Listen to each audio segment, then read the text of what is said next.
Euh, on va peut-être enchaîner par la présentation de Dr. Gderi et regrouper peut-être les questions à la fin. Donc, Dr. Gderi, allergologue pur en libéral, président de la Maforcal, coordinateur de diplôme universitaire nationale d'allergologie. Pur naturel ou recombinant? N ou le R? Donc, Merci, il va cher justement ami. nous parler de la place des recombinants dans l'allergie alimentaire. Merci beaucoup, cher ami. Naïma, elle n'est pas là. Je voudrais la remercier, sincèrement. Remercier les membres du bureau de l'ASMAT. Et je me sens un petit peu parrain de cette société marocaine parce que les fondateurs de cette société, on les a poussés à se former dans le cadre du DUFRAL.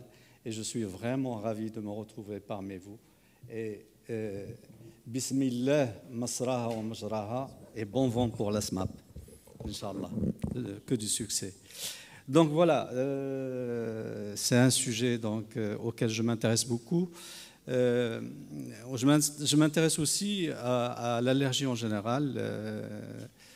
Madame Dini l'a rappelé, l'allergie, c'est au 4e rang des affections chroniques mondiales. 50 à 80% des asthmes sont d'origine allergique. L'asthme, c'est la première maladie chronique de l'enfant.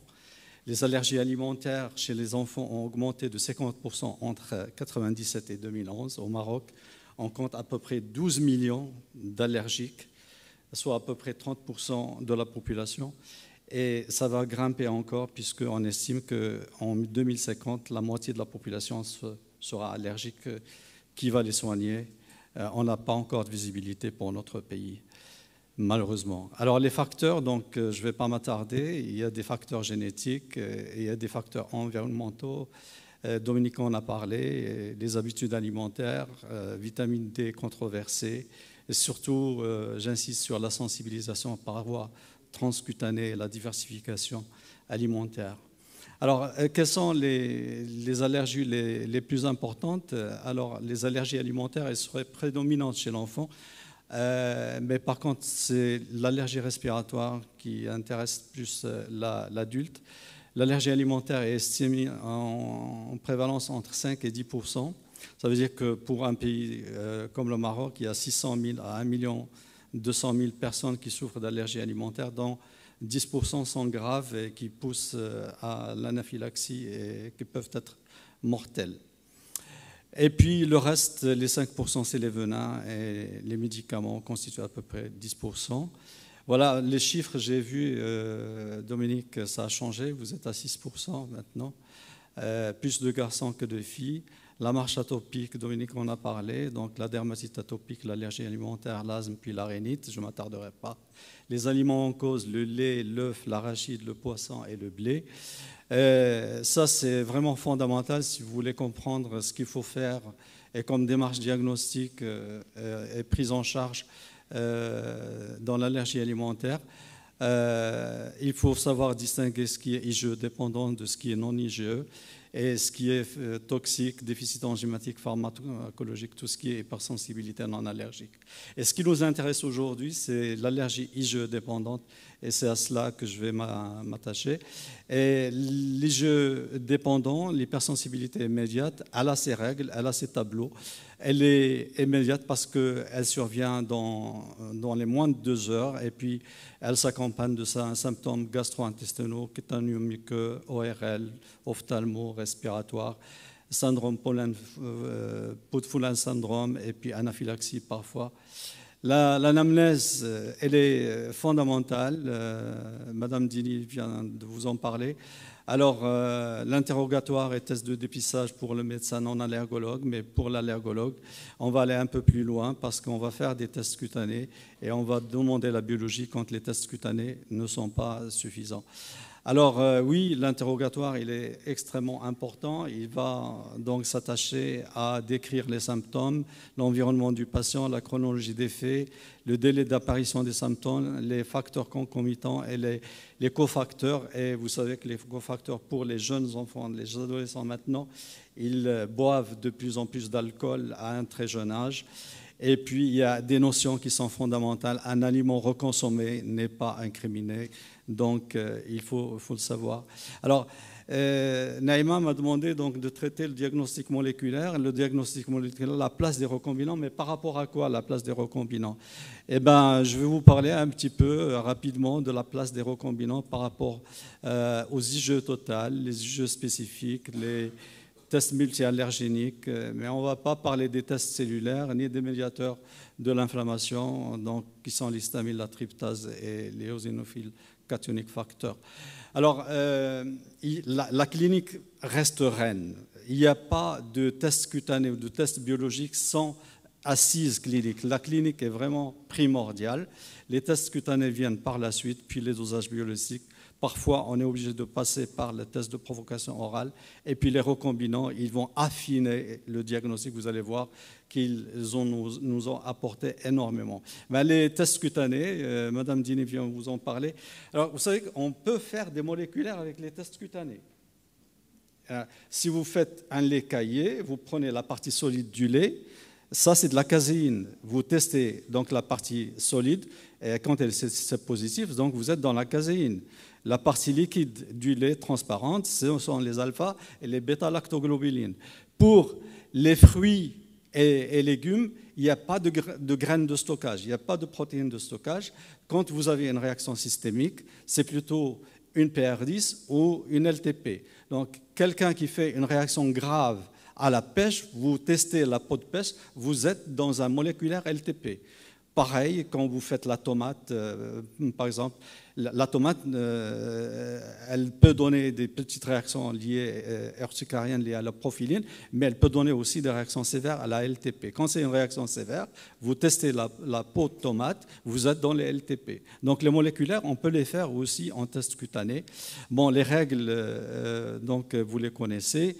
La sensibilité des tests cutanés, elle est importante, elle est à peu près de 95%, seulement la spécificité, elle est moindre, elle est de 70%. Une notion qui est vraiment très très importante, un test cutané positif sans symptômes cliniques, ça ne signifie qu'une sensibilisation.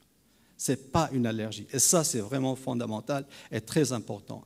Un test cutané ou immunobiologique positif avec symptômes cliniques, c'est une allergie. La sensibilisation n'est pas synonyme d'allergie. L'allergie, c'est l'expression clinique de la sensibilisation biologique. Une sensibilisation alimentaire sans symptômes, pas d'éviction, pas de restriction. Et malheureusement, on voit encore des restrictions sur des bilans biologiques. Alors, les IgE totales, oui, effectivement, donc Madame Dini vous l'a rappelé, ils ne sont pas d'une grande valeur. Cependant, ils peuvent donc apporter un petit plus en cas de dermatite atopique sévère.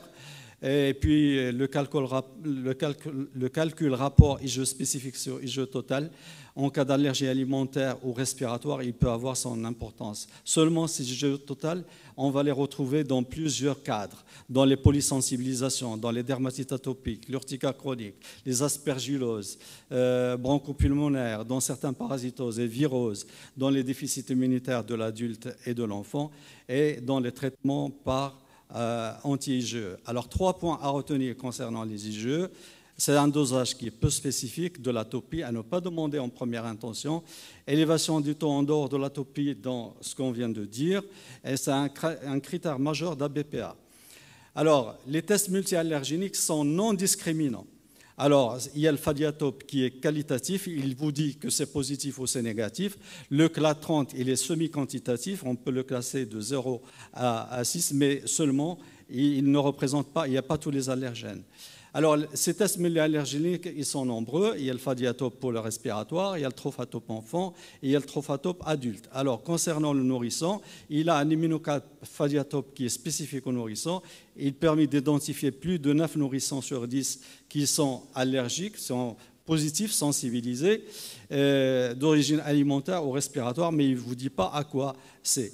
Alors, l'immunocap Trophatope adulte, le plus demandé, c'est le FX5, ce qui comprend le blanc d'œuf, le lait, l'arachide, le blé, le poisson et le soja, ce qui intéresse plus les pédiatres, et ça c'est une aberration. Pourquoi, je ne sais pas pourquoi ils l'ont attribué à l'adulte alors qu'il peut être très bien fonctionné chez l'enfant.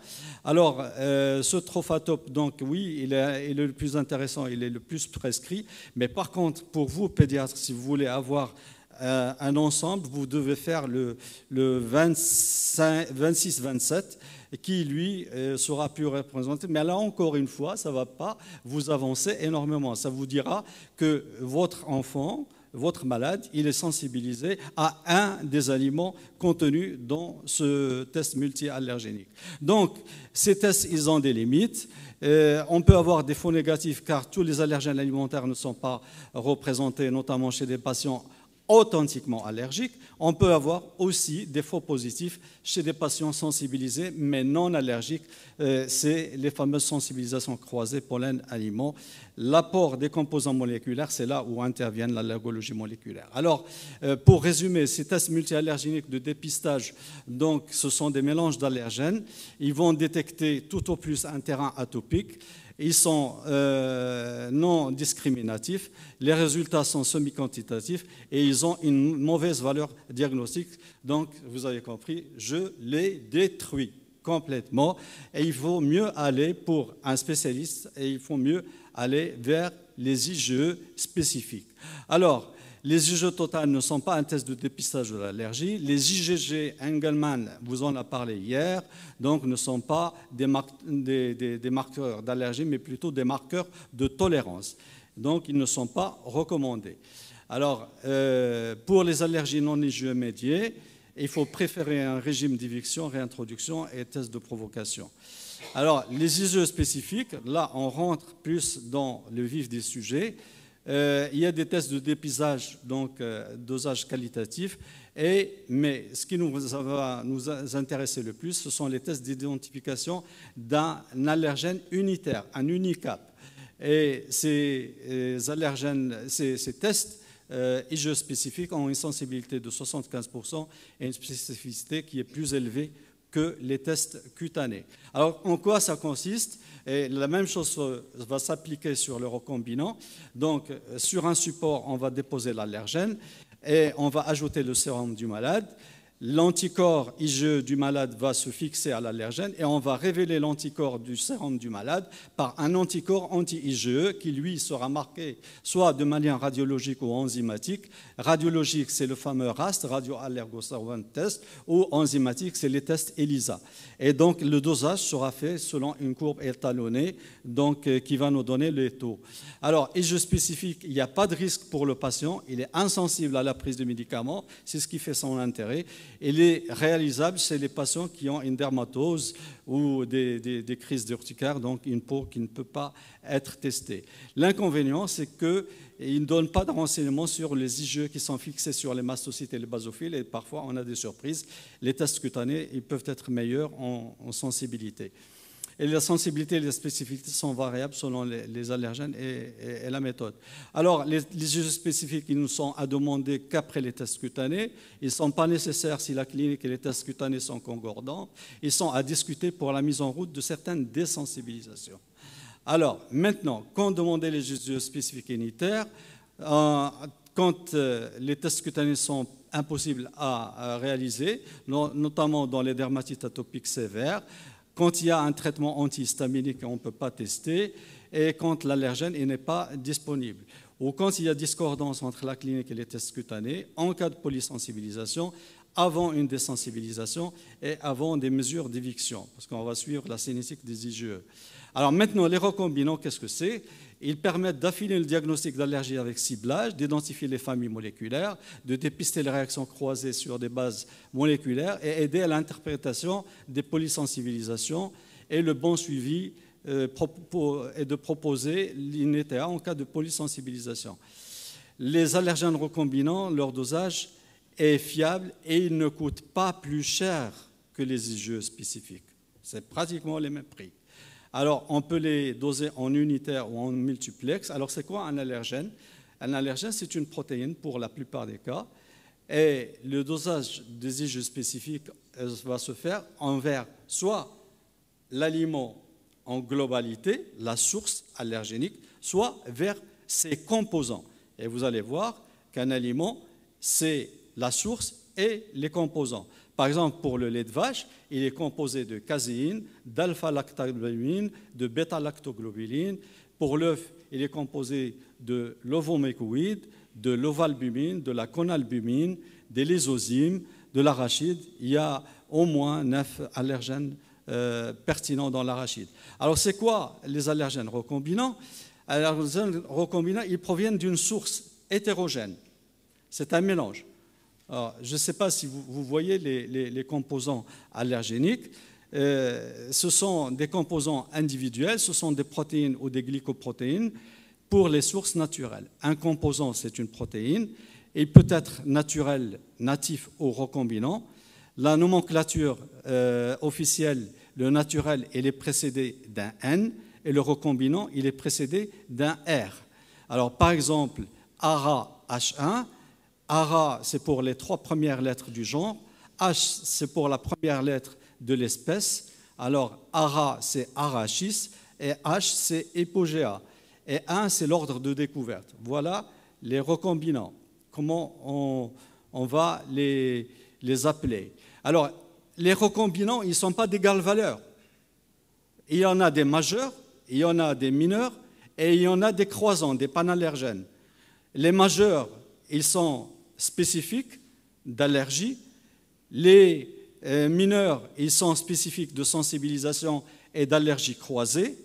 Les panallergènes, on va les trouver un peu partout. Vous avez dans des espèces qui sont taxonomiquement très très éloignées. Par exemple, les acariens et la crevette. Ils sont éloignés, mais vous avez la tropomyosine, qui est un allergène qui va être aussi présent dans l'acarien que dans la crevette.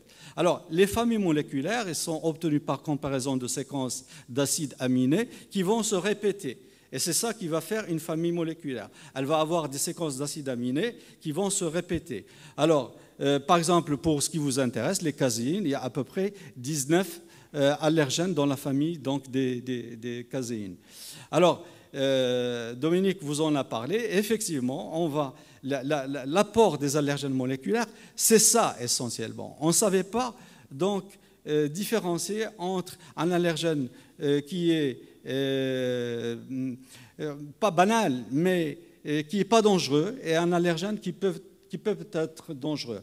Et cette échelle de sévérité, en allant de la gauche vers la droite, va nous permettre donc de définir les allergènes qui sont modérément dangereux, qui ne sont pas sévères, vers ceux qui sont les plus sévères.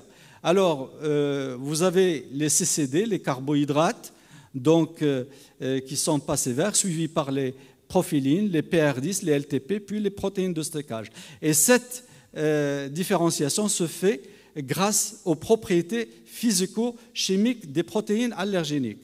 Alors, les protéines qui sont labiles, thermolabiles, qui sont détruites par la chaleur, ont un potentiel de risque qui est bas, mais par contre, les protéines qui ne sont pas détruites par la chaleur, ils ont un potentiel de risque très élevé.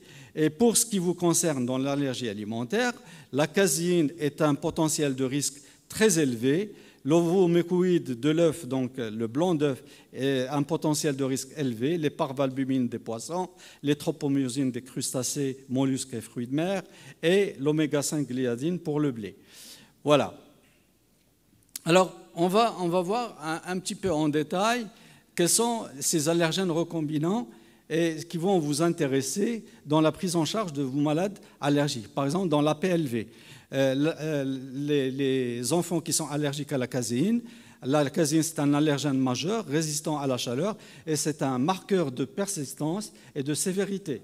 Mais par contre, l'alpha-lactoglobuline, la bêta-lactoglobuline, l'albumine sérique, ce sont des allergènes majeurs, mais qui sont sensibles à la chaleur, qui ne sont pas aussi dangereux que la caséine. Pour l'œuf, c'est l'ovomucoïde N-GALD1, qui est la protéine résistante à la chaleur, qui est marqueur de persistance et de sévérité. Donc, c'est ça que les allergènes moléculaires nous ont apporté. C'est d'avoir une visibilité par rapport à la prise en charge qui va être différente. Si vous avez, par exemple, un enfant qui est allergique à l'œuf, donc vous avez 3 cas de figure. Alors, vous pouvez avoir un blanc d'œuf négatif, un ovomucoïde qui est là, je suis là, qui est négatif. Il y a un faible risque de réaction clinique à l'œuf. Vous pouvez lui donner de l'œuf, il est seulement sensibilisé. Dans le cas du milieu, vous avez le blanc d'œuf qui est positif et l'ovomucoïde, donc marqueur de sévérité de persistance, donc qui est négatif. Les risques de réaction clinique existent, mais l'enfant peut tolérer l'œuf cuit, très cuit. Mais par contre, quand vous avez le blanc d'œuf et l'ovomucoïde qui sont tous les deux positifs, il y a un risque élevé de réaction clinique systémique. Et là, à ce moment-là, c'est les immunothérapies orales qui vont rentrer en jeu. Alors, pour la tropomyosine de la crevette, crustacée et mollusque, la PNA1, elle est marqueur de persistance et de sévérité. Pour les poissons, ce sont les parvalbumines N-GALD-D1 qui sont marqueurs de persistance et de sévérité. Pour l'arachide, alors là aussi, vous avez les protéines de stockage ARH1, ARH2, ARH3 qui sont des allergènes majeurs qui peuvent donner des réactions systémiques sévères. L'ARH9, la LTP de l'arachide aussi, c'est un allergène majeur qui peut donner des réactions systémiques. Elles sont résistantes à la chaleur. Pour la noisette, là aussi, c'est pareil. Vous avez des allergènes qui sont... J'ai omis de vous dire par rapport à l'ARH8 de la PR10 que ça entraîne des syndromes oraux et donc ce n'est pas aussi grave que l'ARH1, ARH2, ARH3, ARH9.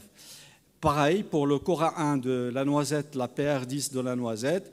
Donc c'est un marqueur de PR10 qui n'est pas aussi dangereux que les LTP ou les protéines de stockage. Alors sur ce tableau, vous voyez la diversité de la mosaïque d'allergènes que peut avoir une source allergénique comme l'arachide, dans lesquelles vous avez énormément de protéines de stockage, mais vous avez des sensibilisations. Ce n'est pas parce qu'un arachide est positif, ça peut être une prophyline qui n'est pas sévère, ou ça peut être une PR10 qui va donner seulement un syndrome oral. Alors pour la noisette, pareil, ça peut être des CCD, des PR10, des prophylines qui ne sont pas sévères, mais par contre, si vous êtes en présence de protéines de stockage qui sont la CORA9, 11 et 14, ou la LTP CORA8, là, vous aurez des réactions, des tableaux systémiques sévères. Et c'est ça que les allergènes moléculaires nous ont apporté pour la visibilité de la prise en charge de l'allergie alimentaire, que ce soit de l'enfant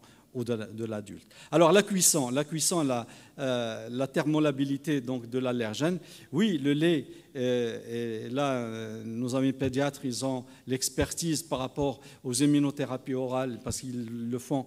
Les aliments cuits, les allergènes même, quand ils sont majeurs et de persistance et de sévérité et qui sont thermorésistants, on va faire nos protocoles d'immunothérapie orale avec du lait qui est cuit, de l'œuf cuit, donc mélangé avec des gâteaux.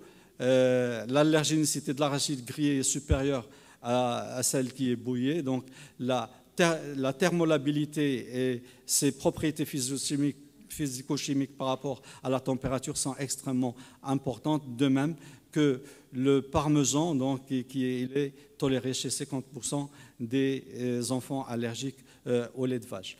Alors, les allergies croisées, c'est une situation dans laquelle le système de reconnaissance peut se combiner avec un antigène autre que celui dont il est spécifique.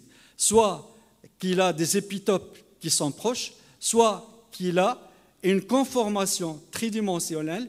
Et Dominique vous l'a montré pour les PR10, le BET-V1 avec la PIG1, la conformation tridimensionnelle et les lamelles, et ils vont faire des allergies, des sensibilités croisées. Alors, contrairement à ce que vous pouvez penser, attention, ceux qui sont allergiques au lait, il n'y a pas de tolérance pour le lait de chèvre. Parce qu'on dit assez souvent et de manière fausse que le lait, quand ils sont allergiques au lait de vache, la caséine des protéines de lait de chèvre sont très proches du lait de vache. Le lait de vache, il croise avec le lait de chèvre, de brebis, de la jument. Peut-être la chamelle, c'est éloigné, mais attention à la chèvre et la brebis. L'arachide, il croise avec le soja, le pois, les lentilles, les légumineuses. Les poissons croisent entre eux. Les crevettes croisent avec les crustacés mollusques et les bivalves. Les bouleaux, ils croisent avec la poire, les rosacées.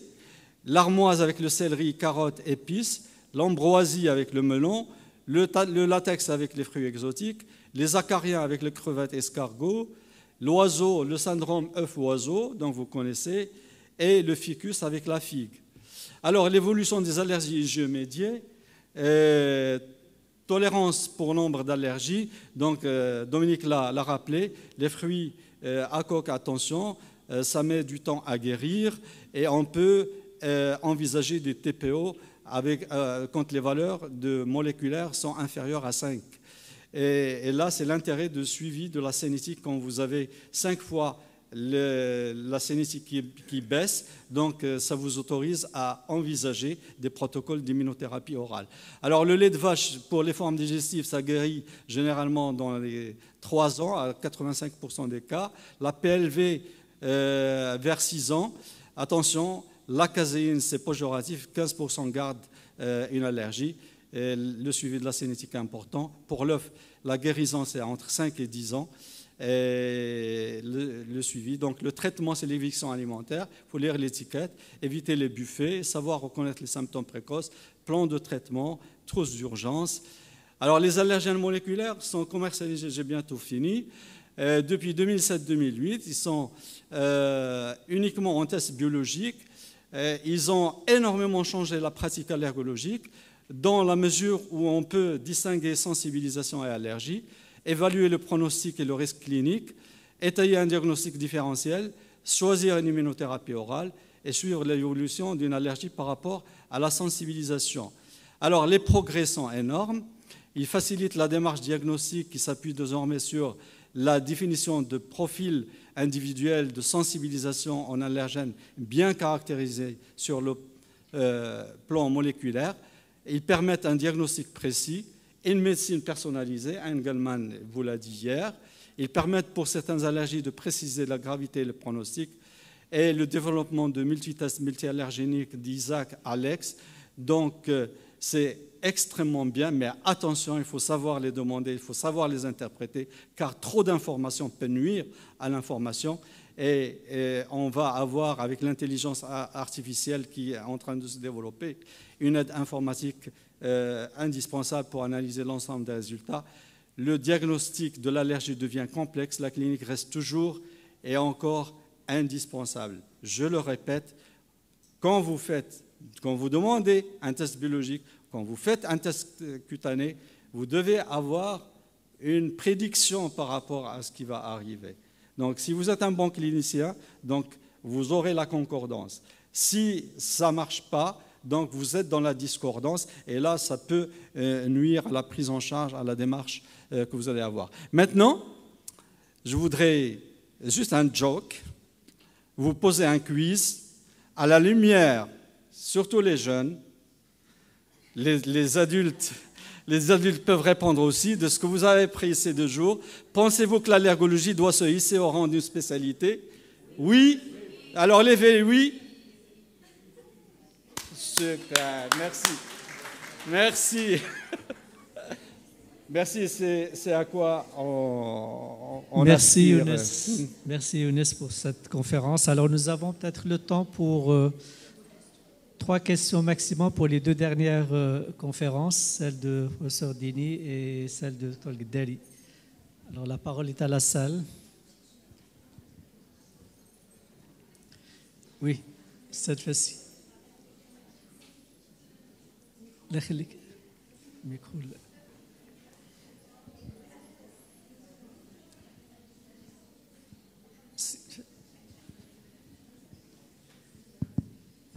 Merci Younes, très clair comme d'habitude. Alors, ce n'est pas une question, c'est une remarque. Tu as très bien dit à la fin qu'on ne peut prescrire des tests biologiques que si on a un background clinique. C'est-à-dire, vraiment, les tests, ce n'est pas pour faire un diagnostic, c'est pour confirmer une impression clinique. Ça, c'est très important. J'aimerais juste ajouter une petite chose, c'est qu'en plus de la clinique, il faut tenir compte du contexte géographique. Alors, on lit beaucoup de papiers, des papiers de Dominique, on en lit beaucoup, sur des allergènes, mais qui n'existent pas chez nous. Il faut faire attention. Il ne faut pas demander du boulot, il ne faut pas demander des choses il ne faut pas l'oublier, parce qu'on tient compte des recommandations européennes. Mais les gens circulent. Oui, mais bon, il faut faire attention. Par exemple, on trouve des tests positifs, mais d'un allergène qui n'existe pas. Oui, mais attends, ça c'est une question qui revient souvent. Je suis d'accord et pas d'accord. D'accord pour ne pas calquer, mettre copier-coller sur ce qui se fait par rapport au nord de l'Europe. Mais nous avons, dans notre pays, le Maroc, je parle du Maroc, une telle diversité qu'on n'échappe pas à ce qui se passe dans le monde. Le boulot, on ne l'a pas beaucoup, on a certains îlots, hein, donc, mais on a des arbres, et ça j'ai discuté avec Joan Avit, qui peuvent expliquer des syndromes pollen-aliments, des pollen food syndrome par rapport aux autres bétulacées qui existent chez nous dans notre pays. Par exemple, le noisetier, hein, qui peut remplacer, donc, en termes de sensibilisation, le boulot. Hein. Donc, oui et non. Hein. Mais sinon, effectivement, ce sont des pathologies plus du nord. Ben, par exemple, là, l'olivier, le frêne. Alors, on n'a pas beaucoup de frênes, mais on a beaucoup d'oliviers. Mais ce sont les mêmes familles, ce sont des oléacées. Donc, les gens qui sont sensibilisés à l'olivier chez nous, quand ils partiront et ils vont être exposés aux frênes, ils vont faire des pollinoses de la même manière qu'ils faisaient chez eux. J'allais dire, c'est Gderi, dans le même ordre d'idées. L'arachide, on en mange énormément au Maroc. Je ne connais pas exactement le pourcentage, mais il me semble qu'il n'y en a pas beaucoup par rapport en France. D'où l'intérêt d'avoir plusieurs allergologues, de faire des travaux et d'avoir un registre typiquement marocain. Ouais, mais ça peut que me réjouir. Hein. J'applaudis. Oui. Ben, les jeunes, c'est peut-être le rôle de la SMAP, parce qu'ils sont universitaires. Ils ont peut-être plus de moyens que nous. Là, on renaît un petit peu, on respire, parce que je sens que la relève vient. Super.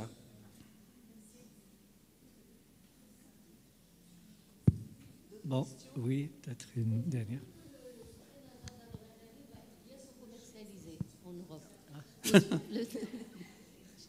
Ils ont parlé du 4e trimestre de 2024, c'est-à-dire à partir d'octobre. Moi, cher docteur, Non, c'est des... le Zraq, il faut éduquer tes malades à se faire leur propre adrénaline. L'adrénaline hospitalière, elle est en vente en pharmacie. Seulement, ce sont des boîtes de sang. Il vaut mieux, il y a bien des patients qui vont faire l'insuline eux-mêmes. Il vaut mieux qu'ils l'aient sur eux, à défaut de l'avoir de l'étranger, et de savoir l'utiliser. Hein? C'est pas difficile, que d'attendre la... Parce que c'est des histoires de marché, ça. Les sociétés multinationales, ils ne vont pas nous ramener l'adrénaline uniquement parce que, par sympathie. Ils vont venir chez nous s'ils ont un marché. Voilà. Donc, et tant qu'il n'y a pas de marché, il n'y a pas de... Donc, il faut que l'allergologie se développe. Donc, pour prescrire de plus en plus de trousses d'urgence, mais je pense que on va dans ce sens.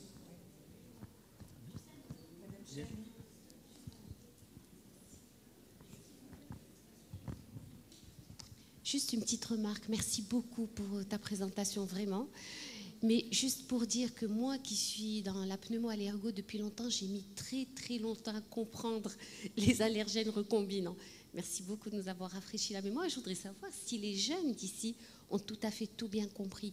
C'est pas évident de prescrire sur une ordonnance faire les allergènes recombinants. C'est des noms très spécifiques. C'est une prescription très spécifique. Et je crois qu'il faut vraiment être allergologue pour faire cette prescription. Maintenant, moi, nous, on est à Kazan ou en panne de tests cutanés, on ne les a pas. Donc, du coup, les allergènes recombinants nous rendent énormément de services. On fait la prescription d'RP1, d'RT2, nanani, et on a les résultats et c'est magnifique. D'accord? Mais il faut savoir les prescrire. Ce n'est pas évident pour tout le monde. Vous savez, Madame Chami, ce qu'il faudrait faire à votre niveau, et ce qui nous rendrait énormément service, parce que vous êtes des enseignants, militer pour qu'un module d'allergologie soit enseigné à la fac de médecine. Créer, non, mais il faut militer il faut qu'un module d'allergologie soit. Et il est vraiment nécessaire, c'est impossible. En 2050, le Maroc aura 50 millions d'habitants. 25 millions seront allergiques. Ça, c'est la certitude. C'est l'OMS qui le dit. Alors, 25 millions d'allergiques, il y a 10% d'allergiques graves. Ça veut dire 2,5 millions de Marocains risquent de mourir de leur allergie, qu'elle soit médicamenteuse, venin ou alimentaire, et qui va s'occuper de ça? Je pense, il y a des hôpitaux qui poussent comme des champignons, et on ne forme pas des médecins en parallèle qui vont soigner des problèmes. Tout le monde dit, Madame Dini l'a dit, Dominique l'a dit, c'est un problème de santé publique. L'allergie, ce n'est pas un luxe. Hein? Donc, il faut former les gens. Commençons par les former. Et moi, je pense que nous avons les compétences, étant donné qu'on a un DUNAL et on a une formation qui est maintenant de 300 heures. 300 heures et encore, c'est concis. Cette formation, elle peut être étalée sur 4 ans facilement. Parce que là, on donne uniquement l'essentiel. Rien que l'immunologie, ça peut prendre 1 année de formation. Et après, donc, non, mais c'est sérieux. Il faut commencer à enseigner l'allergologie pour les étudiants. Je reviens juste au commentaire de Madame Chami. Donc, par rapport aux jeunes, et surtout par rapport au risque de prescrire et de ne pas être capable d'interpréter, d'abord de ne pas bien donner des examens complémentaires qui doivent être essentiellement guidés par l'enquête clinique et par l'histoire clinique, et surtout bien les interpréter. Pourquoi? Parce que le risque, c'est à l'interprétation par un pédiatre qui n'a pas des compétences particulières en allergologie, elle peut passer à côté d'une allergie, du diagnostic d'une allergie alimentaire et exposer l'enfant. Et l'enfant va être exposé au risque d'accident grave, létal parfois, ou bien porter le diagnostic d'allergie par rapport à ce faussement allergique à cet aliment, et par la suite, ça va l'exposer au risque d'éviction avec le retentissement sur la croissance et les frustrations et donc à l'altération de la qualité de vie. Donc, Madame Sabouré l'a bien dit, l'allergologue, c'est l'orchestre, c'est le chef d'orchestre, c'est le chef d'orchestre des premiers bilans adressés par les pédiatres qui sont sensibilisés par rapport à cette pathologie. Voilà. Moi, je pense qu'il y a une plaque qui est fondamentale et que tout pédiatre, tout allergologue, tout médecin généraliste devrait savoir, et cette plaque doit être enseignée à la fac de médecine parce qu'on évitera énormément d'erreurs si on connaît cette classification. Celle-là. Oui. S'il vous plaît, j'ai une proposition pour vous concernant l'adrénaline. Il y a des équipes de médecins indiens qui font leur adrénaline eux-mêmes et la dose, elle revient à environ 1,5 €. J'ai tous les détails de cette composition. Nous avons un laboratoire ici au Maroc capable de le faire. Je sollicite de vous de former un comité scientifique qui coordonnera ça, et en 2-3 mois, notre adrénaline coûterait l'équivalent de 15 dirhams. Auto-injectable, bien sûr. Voilà. Merci, Dr Helhel. Merci, Dr Gderi. Je pense que le message est bien passé. Nous avons besoin de beaucoup d'allergologues et nous avons besoin de voir avec la faculté de médecine pour nous donner un DU d'allergologie. Oui, bien sûr. Alors pour le DU d'allergologie, cette année, on va démarrer un DU, ça s'appelle le DUAL, à la faculté de médecine de Rabat. Donc, il y a un DU. Super. Je pense que docteur professeur Naïma. Alors, merci à tous. Merci à tous les orateurs. Merci pour la compétence de vos communications. Merci à toutes les personnes, les jeunes présents. Beaucoup de femmes, c'est vrai, hein, comme disait Madame Chamy hier. Beaucoup de femmes, ça fait plaisir. Donc, on se retrouve pour une petite pause et puis on reprend dans peut-être 10 minutes.